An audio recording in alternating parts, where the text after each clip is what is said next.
Gators Breakdown episode 111 is ready to go.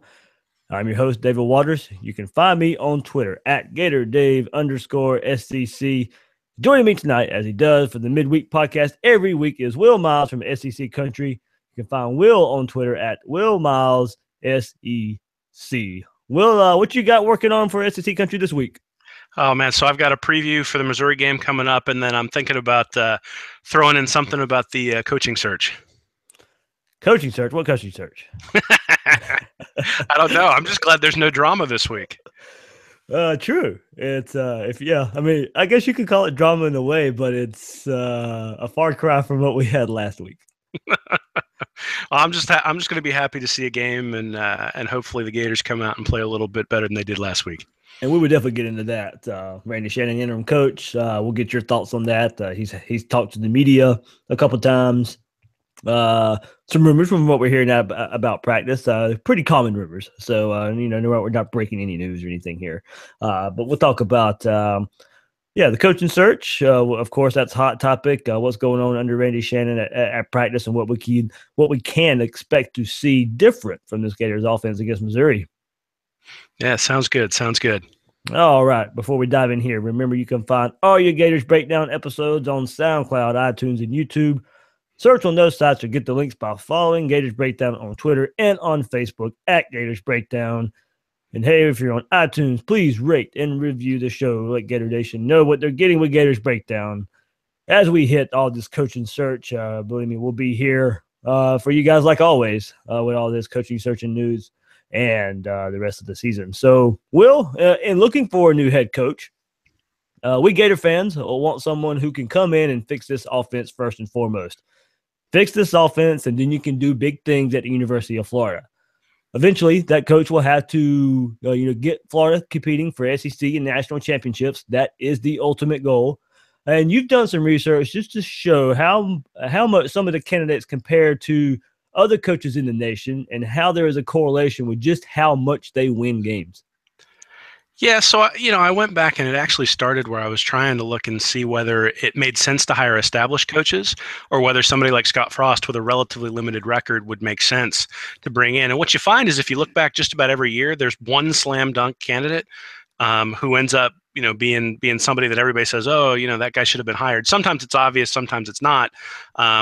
But then beyond that, it's how do you predict that next guy? Because there's a lot of middling candidates. So, if you go back to 2012, Urban Meyer going to Ohio State obviously was a slam dunk with the 2 national championships he already had at Florida. But then you've got Rich Rodriguez getting hired at Arizona, Kevin Sumlin at Texas A&M, Larry Fedora at UNC. And what you notice is, if you look at some of the guys who got hired in lower tier schools, you had Matt Campbell at Toledo, Justin Fuente at Memphis, and Gus Malzahn at Arkansas State.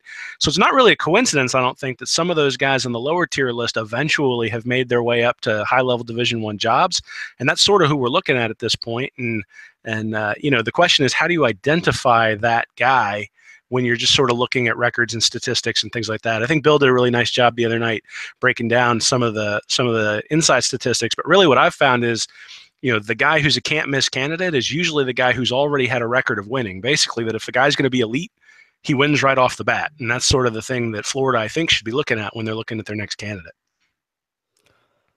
So I'm sure you've looked at some names that that might correlate to just how much they've won recently and how much Florida should be looking at them. Some names we've heard, some names we haven't heard.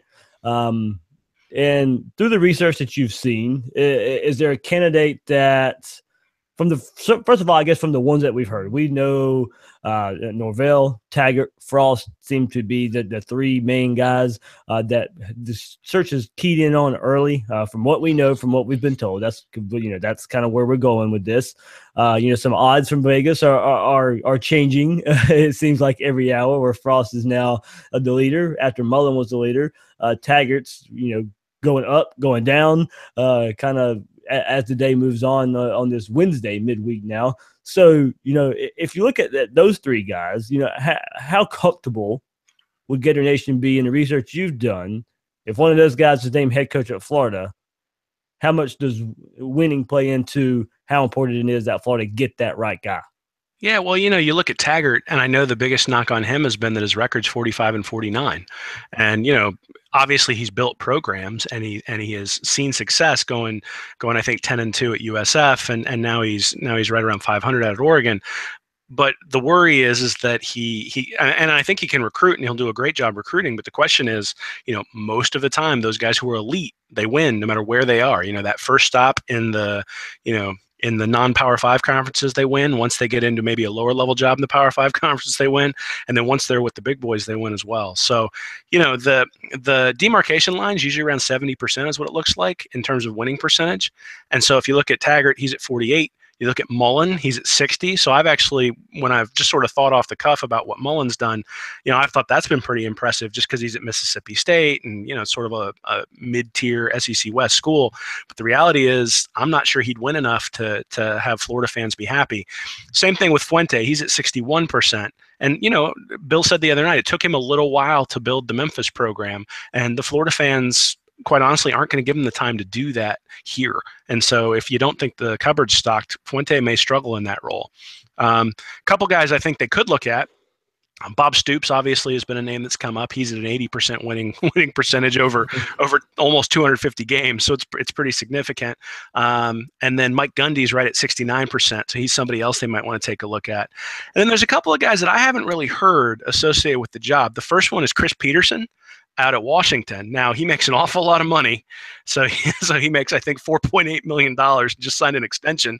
But it's not a coincidence that he also took that team to the playoffs last year. And he did it with a team that had recruits that were sort of top 25 recruiting classes, not top 5 recruiting classes. So he can certainly coach.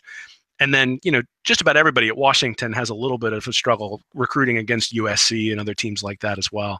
And then the other name would be Brian Harsin, who was Peterson's offensive coordinator at Boise State. Went and he made that, and he presided over some really high flying offenses there. Went to Texas as the offensive coordinator, and that offense immediately improved. And now he's back at Boise, and he's the head coach there, and they've had some pretty dynamic offenses there as well.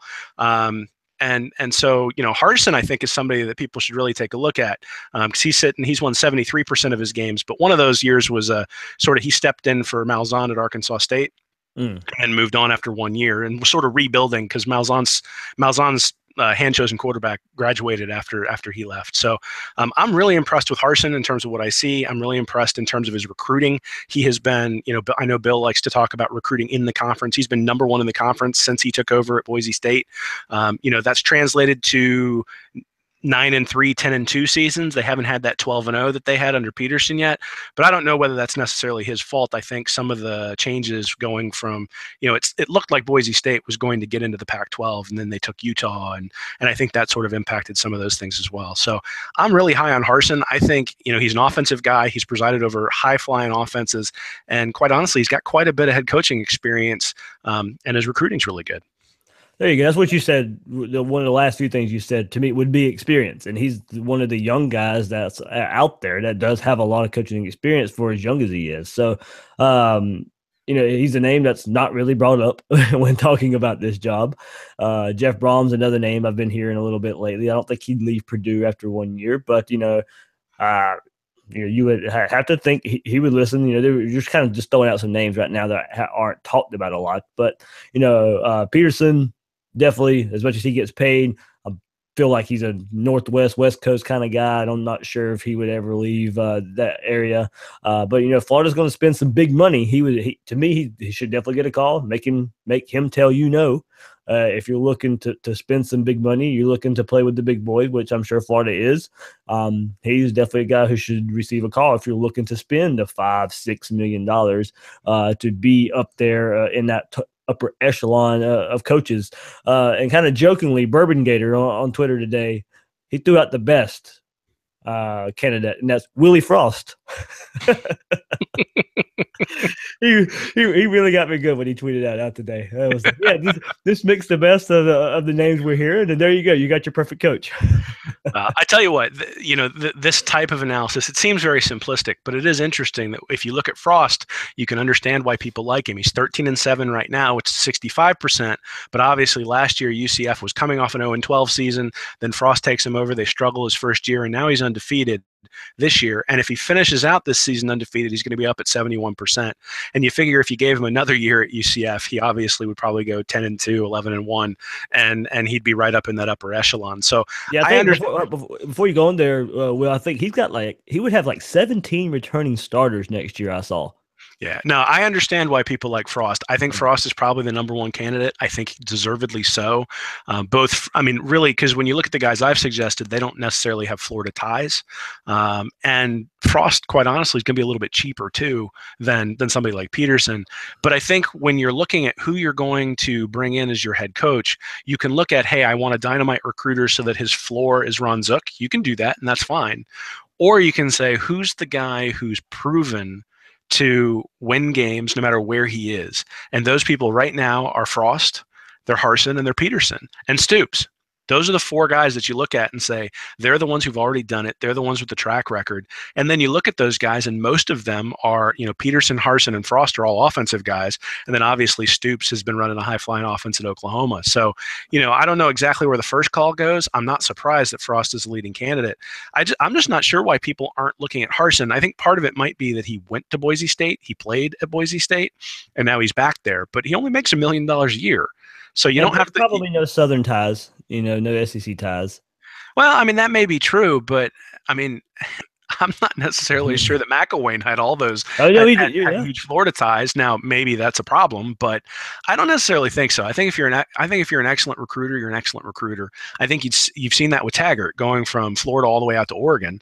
I'm not sure he had a whole lot of Pac-12 ties, and he's bringing in a top 5 class this year. So, I mean, I think if you're a recruiter, you're a recruiter. You can certainly bring in staff who are familiar with Florida, familiar with the high schools. And the question is, are you going to put in a program that is able to recruit at a high level? And he's shown the ability to do that at Boise State. Well, what do you get from and you kind of brought it up briefly, and I get the worry when you talk about Scott Frost and what Florida has dealt with. Ron Zook, first-time head coach, didn't work out. Will Muschamp, first-time head coach, didn't work out. Jim McElwain had his years at Colorado State. Not a lot of experience comes to Florida. It didn't work out. I get the worry that the experience isn't there. He built, from 0-12 to building UCF now 2 years later to being an undefeated team. Would you? You said you get why he's the top choice, or seems to be the top choice. We don't know for sure if he's Scott Strickland's top choice. If he's not named the guy and it somehow comes out later that he wasn't the top guy, would you be surprised? I mean, I'd be surprised, except for the fact that Florida is also looking for somebody who's compatible from a personality standpoint. So I don't know Scott Frost. I've never met him. Yeah. And if he's got a lot of the personality quirks that McElwain has, then Strickland and Frost won't get along. So I think that's going to be an important thing, that clearly the athletic department values trust between the head coach and the AD. Now, you can argue over who's responsible for that, and it's probably a 50-50 thing. And, just because McElwain didn't necessarily get along with the UAA and Strickland doesn't mean it's McElwain's fault. It just means they didn't get along.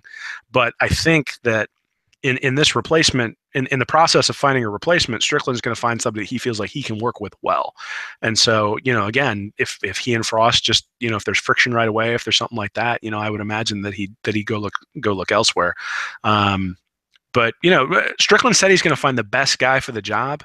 And so that doesn't mean you find the best guy with a ton of head coaching experience. It means you find the best guy. And so when you look at who's out there and what their records are, I mean, you can go get people who have, Mullen's got over 100 games of a track record to look at. And he's got some pretty impressive wins at Mississippi State. But he also had a guy who stepped in and was the starting quarterback for the Dallas Cowboys and didn't win the SEC West. So, I mean, yeah, he developed Dak Prescott, but did he really? Because Dak Prescott, if he was good enough to start and lead the Cowboys to the playoffs, should have been good enough to compete in the SEC West for a championship out there, or at least to be second consistently with him. And they just didn't do that.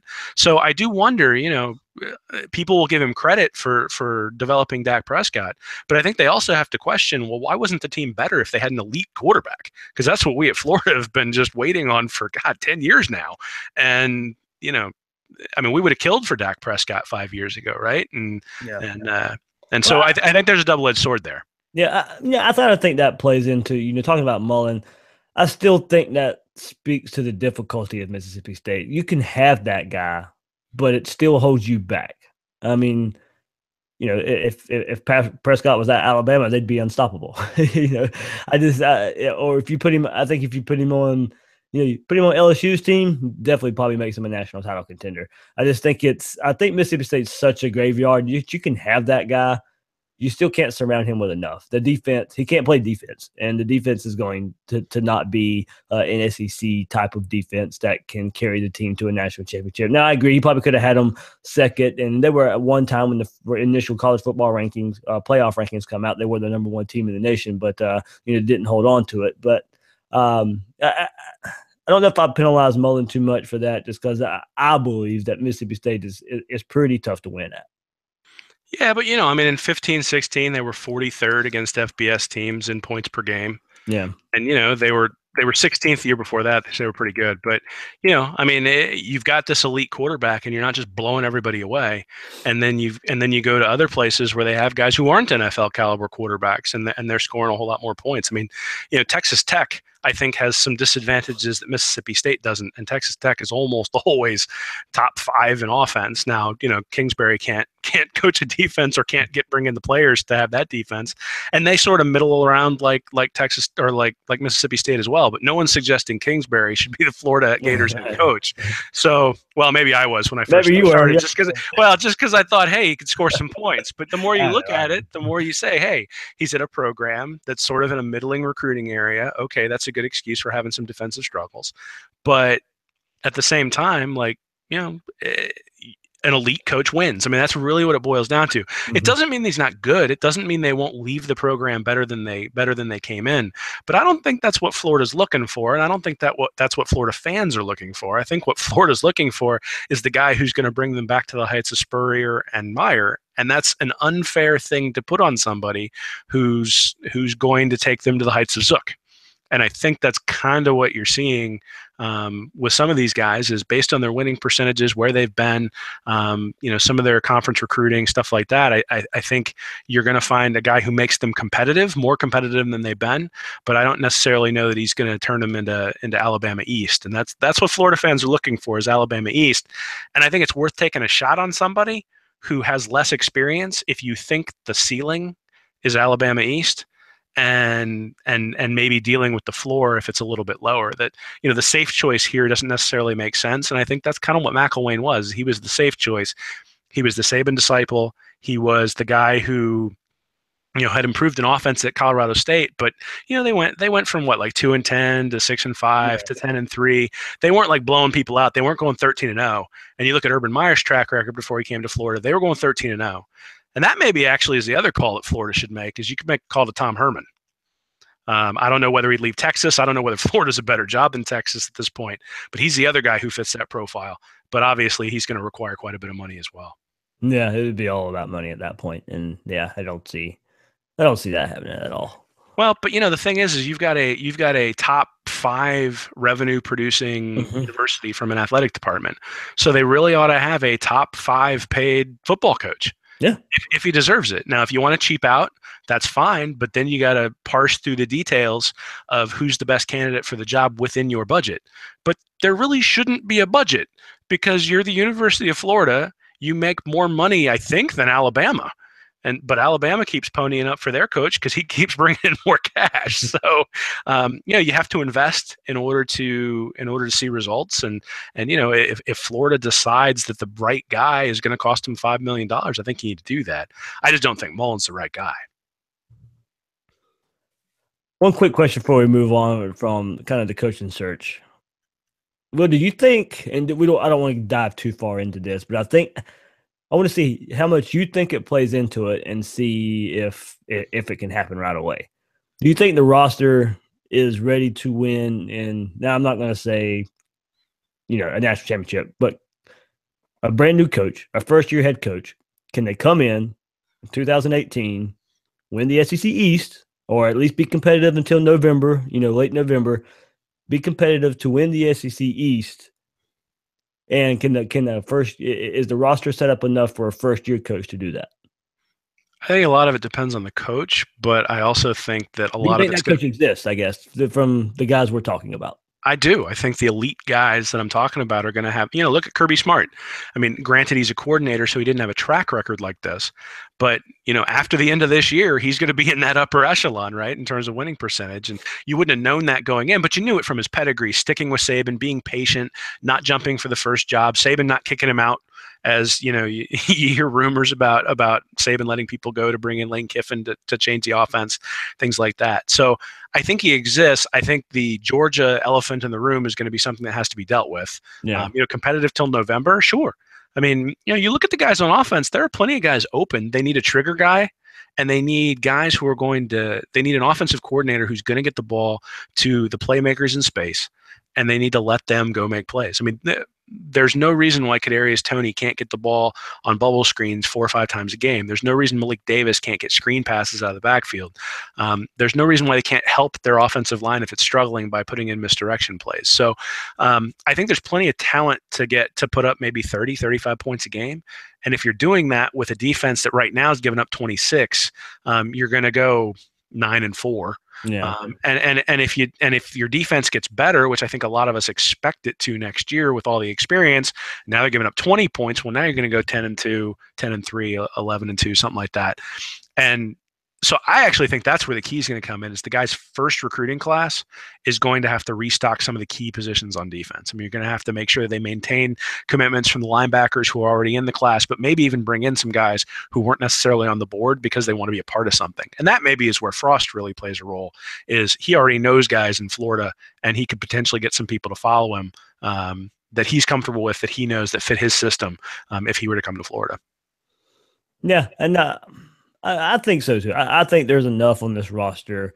And I know you've been itching for it, and you've you've mentioned it, but you get a guy who could come in here, and if he's a spread guy, spread option guy to a point, and you get Kadarius Toney at quarterback, bring him back to quarterback, and maybe something can happen. Maybe there's some magic there left over, and I would say Corral's probably coming in too. But you get a guy who would like running the ball with the quarterback, and I really do think once they watch tape of Kadarius Toney high school film, watch what we've seen from Kadarius Toney so far this year in the Wildcat, I do think you bring a guy in, he could be back in the quarterback mix next year. So I do think, he's electric enough. He has a good enough arm from what we saw in high school to where you can get something out of him that we haven't seen from Florida in quite a few seasons. And, I do think you have an easier schedule to start the season next season. You could get him warmed up. You can insert him.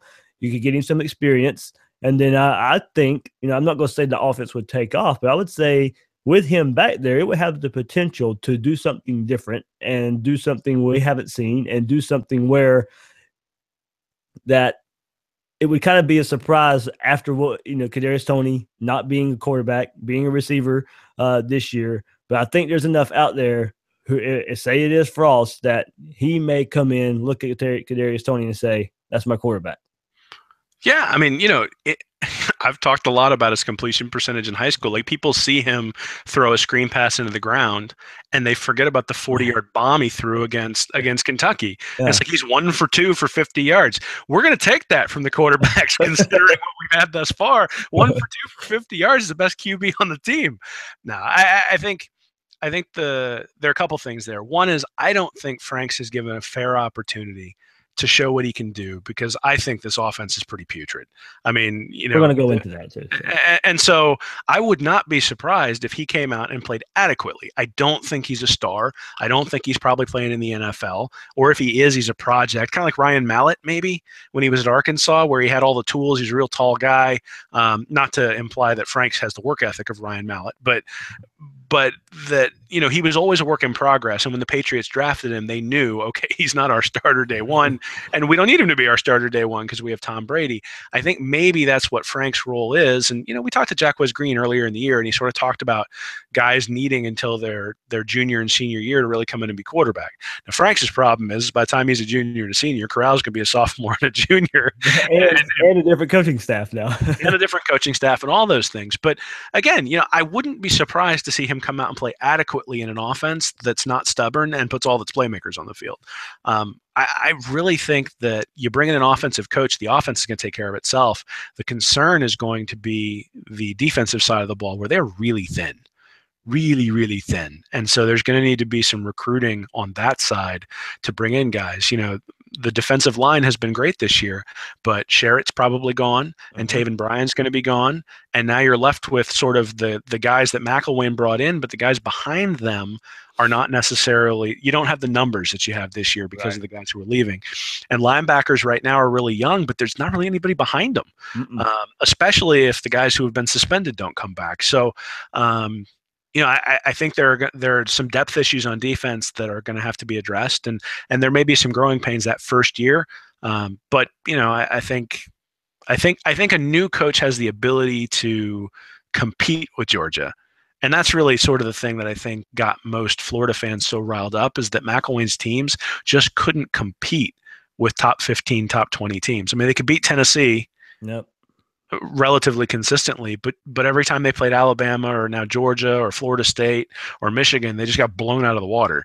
And I know Bill had some stats earlier in the week on that, and it was like a 12-point spread or something against teams that were ranked, and that's just not going to get the job done. All right, Will, anything with this coaching search before we move on to kind of how the team is moving forward to Missouri? Nah, it's just fun. It's just fun. It's nice. It's nice to be talking football rather than firings for cause and death threats and all that sort of stuff. So. You know what? And social media is having good fun with it too. As I mentioned, Bourbon Gator with the Willie Frost earlier, and everybody kind of saying what coach they want and all that. Most of it's in good fun, and people can point to some reasons why it should be this guy, and another person can point to why it should be that guy, and why it shouldn't be this guy. So and most of us out there is in good fun. So it's keeping us interested. I bet the message boards and the like are really eating up subscription rates right now. So everybody's hitting a refresh button, and I know, hey, we're doing it too. We know it's a hot button topic, and it's fun for us to talk about too. So, Randy Shannon, of course, interim coach.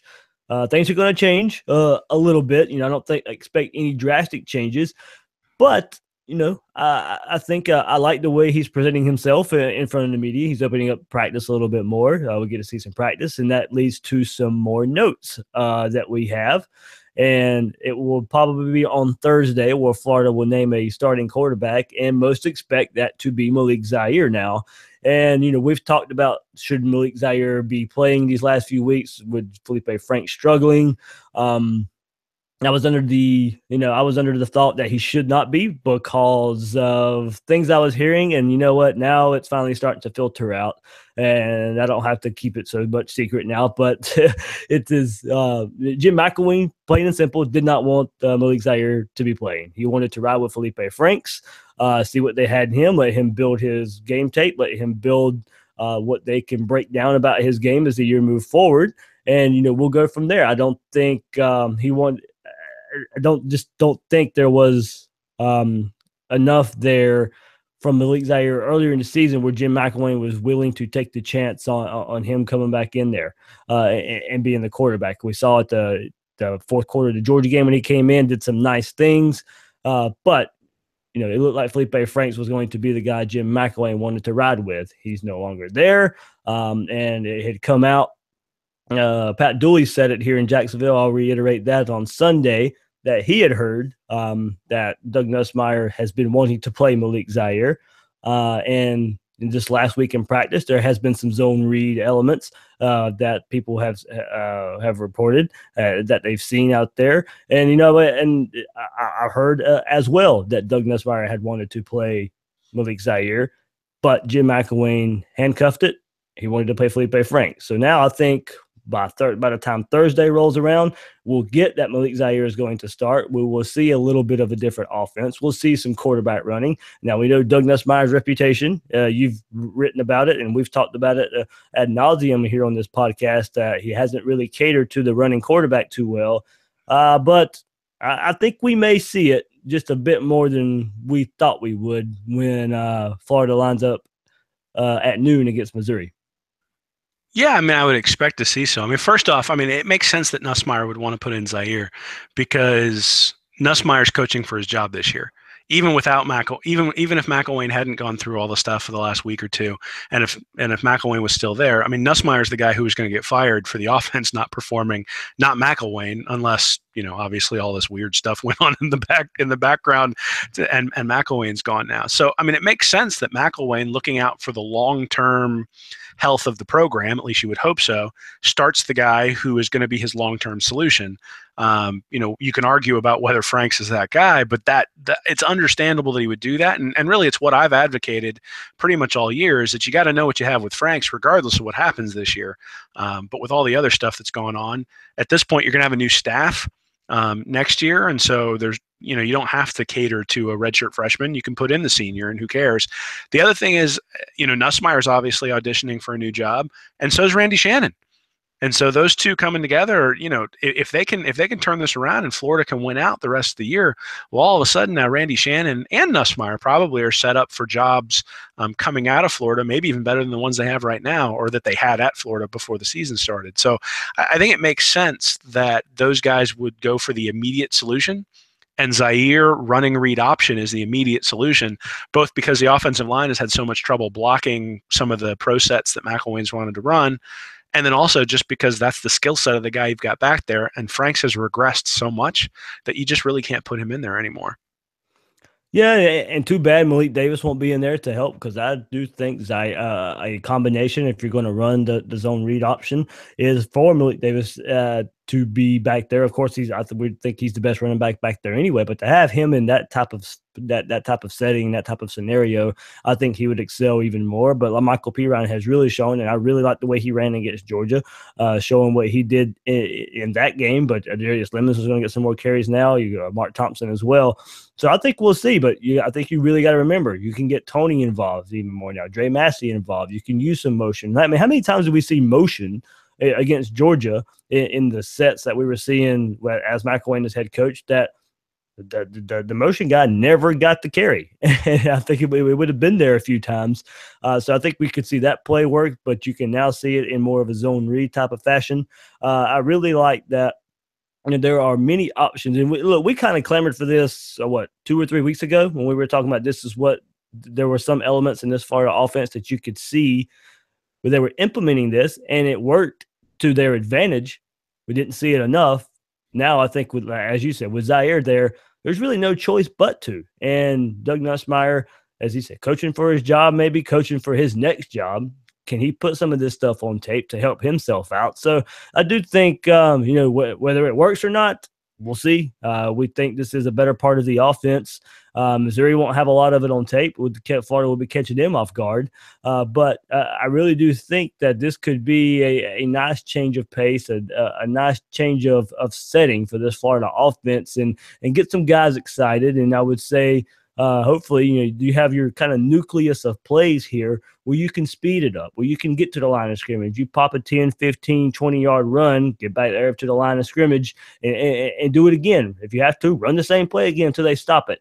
But I still would not throw away Kadarius Toney and the Wildcat. As you said, you got the blockers there. Just because Zaire's back there, I just hope they still don't throw away the Toney Wildcat package. No, it'll be interesting to see what they do. I mean, I think Zaire, the package that they were running out there with Franks was not the most complex thing I've ever seen. So I can't imagine that Zaire can't run that package while adding in the zone read on those handoffs that Franks just didn't want to run, or wasn't allowed to run. I don't know what the case might be. But, right. But you look at that and say, okay, well, all we're really doing is making the defensive end account for Zaire. He runs it twice in the game. and all of a sudden you have to respect it, and it takes one defender away from stopping the run. Mm. And in many cases, Florida's had a 6 or 7 yard run that could have popped the rest of the way if there wasn't that extra defender there. So holding that defender becomes important. Again, Tony, you can even use him as a decoy. I mean, you don't necessarily have to have him involved in every play, but send him out and draw attention, because everybody clearly pays attention to him when he's on the field. So you can use him in that capacity as well. And then we've talked about Hammond and Swain being really good blockers. And so if you put those guys out to one side, you run that zone read, maybe you pop one. I actually think it's kind of a scathing indictment of McElwain that Shannon today was talking about the practice and basically simulating game situations. And, that we have to make these guys actually, feel like what it is in a game to understand who's the best guy to pick for the job. And I'm like, whoo, they haven't been doing that all year long. Like that. That's sounded like. That's interesting. So, it doesn't sound like there's a lot of love lost on the staff either, because you'd figure you'd keep that under wraps. If what's that? There was not. Yeah, so it'll be interesting to see. I mean, at this point, these guys have been freed up to do all the things that supposedly they've been cooped up from doing, and we'll get to see all the changes, and it'll be really exciting to see. I think there's going to be some wrinkles, just because. Like I said, these guys are fighting for their next job, and if Shannon comes out and goes 4-0, I mean, he's going to get another head coaching job. Yeah. And if all of a sudden the offense is putting up 35 points a game, Nussmeier's going to get another look someplace else, because he will have proven. I think he's going to need to run Zaire to do that, so he will have proven he can coach with a dual threat quarterback. Yeah, he can adapt. Well, and that has been your and my biggest criticism of him, is when you look at Devin Gardner, Treon Harris, and even Franks this year, that they just haven't run their quarterback. And if all of a sudden he does that the last 4 games, it's like, well, it must have been the head coach who was preventing him from doing that, both at Michigan and at Florida. So, so it'll be really interesting to see. The other thing I think that'll be really, critical is false starts. Oh my Lord! How do you do that 2 weeks? Oh, after a bye week, I tell you what, that just ate me up. Well, and there's that's happened under the McElwain regime endlessly, right? So last year, the game against Alabama, there were just debacles everywhere. I mean, there was a mistake on every drive, and I critiqued it in my article on Monday or on Sunday that came out reviewing the Georgia game. There was a mistake on the first 8 drives, and then I stopped counting because I just couldn't take it anymore. but I mean, and it wasn't just one. It was like, you're sitting there like false start, holding, false start, offensive pass interference, all on the same drive. And somehow they almost scored, because that play that Goolsby, play that Goolsby dropped. I mean, you're sitting there going, geez, they are in 2nd and 15 all the time, because they make these stupid mistakes. It was crazy how many times that it happened on first down. Well, and the thing I noticed at the end, which I thought was hilarious, is there was a delay of game on Georgia. It was either, I think it was early in the 4th quarter. There was a delay game on Georgia, and they went over to Kirby Smart in the broadcast, and you heard him go, "What the bleep are you doing to Fromm?" And then they got another delay of game, and before they could make another snap, Eason was in. And I was like, you know what? That is how you hold your players accountable. The true freshmen. Granted, the game was over, but yeah. No. But it was mid drive, and it was intentional, and it was after those 2. And Florida, just for whatever reason, either because of depth or because of the way things are run, have not held people accountable like that. And you wonder whether, if a linebacker gets burned on a screen pass again because he took a bad angle, whether they're going to bring somebody else in. You've seen that a little bit because they've got Donovan Steiner playing linebacker now. That they have moved some parts around on the defense, and they really haven't done that on offense very much. Yeah. So kind of all that we're talking about leads up to Missouri. Will, we'll preview this team here before we sign off. We got a few more minutes here, but Missouri lost early in the season. Lost a non-conference game against Purdue. Didn't show much against South Carolina and Auburn. And now they're kind of slowly starting to find their way as the schedule got a little easier. They played competitively against Kentucky and Georgia. They're 3-5 after beating Idaho and UConn. The last 2 weeks combining for 1,241 yards and 15 touchdowns those 2 games. They managed 312 yards against Georgia, more than any other Georgia opponent this season. So with a few games left, 4 games left, they don't play a team that currently has a winning record. So Florida just fired Jim McElwain. Two of their other opponents, Arkansas, Tennessee, of course, coaches on the hot seat. But going back to last year, in 2016, Missouri played LSU the week after LSU fired Les Miles. They lost 42-7. So if there's anything to point through there, maybe there's some goodwill for Florida bringing in a new interim head coach in Randy Shannon and being able to keep Missouri off guard a little bit. So, those 3 wins against inept pass defenses, and we know Drew Lock can throw it all over the yard right now. He got some inflated statistics because of the schedule getting easier, but played well against Georgia and Kentucky. I'll give him credit for that.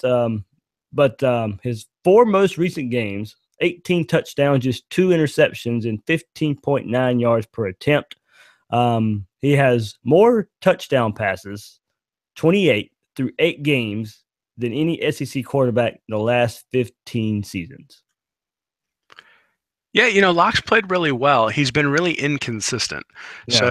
So he put up QB ratings above 189 against Georgia, Idaho, Connecticut, and Missouri State. Yeah. So Georgia obviously was impressive, but the other 3 are just terrible. But he's also got 3 games where he had a QB rating below 117. So we're talking like below Luke Del Rio, Austin Appleby territory, and against South Carolina, Purdue, and Auburn. So the most recent games are Missouri, or Georgia, Idaho, and Connecticut. So the question is he just starting to put it together, or did he get a little bit lucky against Georgia? Georgia's kind of sleepwalking in an early game, and then he's played against a couple of cupcakes, and he's been able to pad his stats there. I think it's probably more the latter. I think he just hasn't been very good against teams that are pretty decent. And I think the same thing applies to Missouri. I mean, if you look at their 2 wins against FBS opponents, they've won by an average of 60 to 16.5. But the ESPN FPI rating for those 2 teams is 118. And then in their losses, where the FPI is 31.6, they've lost 18.4 to 42. So they are getting blown out by teams that are of reasonable strength, not just top 25 teams, but teams that are ranked 50th, 60th, stuff like that. And it's kind of similar to last year for them as well. Oh, I mean, it's the exact same thing. And Florida obviously has a record that's fairly similar, but the schedule has been a lot more difficult for the Gators, and they also have much narrower spreads. So, again, wins, their opponents have ranked 60.7. And so they've won basically 31-24. And then in losses, they've faced teams that are ranked 22 by the ESPN FPI, and they've lost 28-14. So obviously losing by 2 touchdowns to teams that are top 25, not ideal. But I don't think anyone thinks Missouri is top 25. And so that's sort of, I think, the first thing to look at is Missouri's 3-5 record a mirage because they played really bad teams? And 2 weeks ago, you would have said yes because they were 1-5, but now they've torched these 2 guys, and they played competitively, like you said, against Georgia for a little while. And so it gives you a little bit of pause to say, hey, maybe they're putting something together. Or maybe Georgia just was ready for its bye week. Yeah, but I lean kind of that way too. Demaria Crockett, their leading rushers, missed the last 2 games. He'll miss this game too. Ish Witter, Larry Roundtree, they've averaged 6.6 yards per carry. Roundtree's had a 50-yard run there, but only 29% of their carries have gained at least 5 yards. So this Gator defensive line comes to play, they can shut that down. But a couple players to watch here: wide receiver Jonathan Johnson, slot receiver, has caught 14 passes for 302 yards over their last 4 games. He had 5 for 128 versus UConn last week. He targeted a lot against Kentucky and UConn, but he's being used in a multitude of ways, versatile ways. Overall, the slot receivers run more slants and seam routes now. So they're using the middle of the field, and they're also using the middle of the field, and I got to really get this name right. Is their tight end Albert Okuwe-Nubum. Or wait, here we go. Okuwe-Bunum. There we go. I think I got it that time. 7 touchdowns on 15 catches on 22 targets this year. So Florida's linebackers, I think, will have their hands full with the tight end. Yeah, well, and you made a key distinction there that Jonathan Johnson is the slot receiver. And so if you think back to the Kentucky game, you think back to even the Vanderbilt game, one of the things that Vanderbilt did was they isolated Voshan Joseph out in coverage against a wide receiver. And it wasn't until Florida made the adjustment to bring in a nickelback and play more single high safety to negate that. Now, Vanderbilt didn't have the athletes to attack him outside, and Georgia certainly did, and did so effectively. And the question is, does Missouri have those athletes on the outside? And it looks like they might, because Jonathan Johnson is obviously the slot receiver, but Jamon Moore as well. Those guys have combined for 71 catches for 1,211 yards, and you compare that to Florida having 1,154 all season. So the two leading receivers for Missouri have more yards than Florida does the whole year. I guess the saving grace for Florida is they don't throw to their running backs that much. And so we saw again last week that Florida the linebackers could not cover the running back. There were a bunch of huge plays for Georgia on those little swing passes. And Will, I was sitting with Dustin Warbright. He and I went to the game together, and Georgia's first touchdown, I called it. I said, "Here comes the running back pass," and swung him out there, caught it. There he was, and I was like, "Oh, yep." That's what we were talking about. Well, and we talked earlier in the year because we were talking about what kind of adjustments Shannon could make. And the comment I made is that Florida's just limited, that the linebackers aren't good enough in coverage for you to blitz that often. And you play that single high safety and bring the safety down and play a nickel, and you might not be big enough to stop the run. The fact that the leading running back for Missouri is out, and the fact that they haven't necessarily that they've gotten some chunk plays, but they haven't necessarily been consistent 5 yards a pop, means you might be able to get away with bringing that safety down for coverage. And I think that's what they're going to do. I think they're going to continue some of that and just basically say, this is our best alignment, because if they take a linebacker off the field and put a DB on, they're getting their best players on the field. And I think that's what they've decided. And it just was not good enough against Georgia. Yeah, I think something else Florida can do here, and we're talking about how Florida can change their offense to help them, but Missouri is dead last in the nation in time of possession. So if Florida can get the run game going, and Missouri their offense doesn't stay on the field. Now, part of that's because they score fast, and part of that's because their offense isn't consistent. So sometimes they're quickly off the field. So the quick scores, 3 and outs, or very short drives. So Florida can run the ball, keep their offense on the field. If Missouri, maybe if Florida can keep up scoring wise, maybe as the game goes on, third, fourth quarter, that Missouri defense is tired, and then we really see the Gator run game start taking over the game. Yeah, I mean, that's certainly, I think, the hope. I also think that one of the things that Shannon has definitely emphasized this week is special teams. Yeah. And so you do wonder whether Kadarius Toney is going to be back to catch a punt, or Dre Massey is going to be back there to catch a punt. I mean, they've had Powell back there, I think, a lot. They've had Lemons doing the kickoff returns. At some point, you got to put your best players on special teams if you're having trouble generating field position, particularly with offense that's struggling. So it'll be interesting to see whether they do that, and whether they bring some of their skill players into the special teams to try to gain field position advantages, because Missouri certainly has the ability. I mean, these teams are basically mirror images of each other. If you look at Missouri, I mean, they're 103rd against FBS teams in points per game. Florida's 56. And then if you go on the defensive side of the ball, hold on just a second. Or I'm sorry, that was defense. That Missouri's 103rd and Florida's 56th. And then if you go on the offensive side of the ball, Missouri's 44th and Florida's 105th. But the interesting thing is that Missouri has been converting. Has been allowing third down conversions at a pretty high rate. And so I think that's one of Florida's weaknesses, obviously. But I think that's one of the things that Florida may be able to do. And I think third down will probably be one of the places where you can imagine that Florida can gain an advantage. And then the other thing is Florida has more talent. They just do. From a recruiting standpoint, Florida has horses that Missouri doesn't have. There's no excuse for Florida to lose this game, assuming they come out focused with all the stuff that's been going on in the background. Yeah, and that's a kind of a worry there too. But hopefully Randy Shannon can get them in the right frame of mind, and they've been saying, of course, all the right things this week. So we'll kind of see how they show up. Another key stat though, and it kind of goes back to the last point: Missouri's run defense, 94th in the nation, getting up 200 yards a game. So if Malik Zaire comes in, run some read option, some zone read, and the way Florida's been playing, and we know the run game is the strongest part of this offense right now. If Florida can pop for about 200 yards a game, a little over 200 yards a game, have to like their chances of slowing this game down, keeping Missouri's offense off the field, and grinding one out here. Yeah, well, I found the number. So Missouri is allowing 48.4% of their third downs to be converted. 48.4%. Ooh. I mean, no wonder they're losing the time of possession battle. Their defense can't get off the field. Man. So, I mean, Florida has no excuse to go 3 for 13 again on third downs, especially not against this defense, and particularly when you figure that they should be able to rip off about 6 yards every time they want to run the ball. Yeah. And especially with something that Missouri hasn't seen from Florida, if we're thinking we're going to get the type of offense we think we are. Yeah. And so then, I mean, the only thing that stops you then is turnovers. And that is the one thing that you get concerned about when you bring in a read option quarterback is that mesh point. And, they haven't had a whole lot of time to practice that. Obviously, if he's starting, they've been practicing it this week, and they've probably been practicing it quite a bit during the season.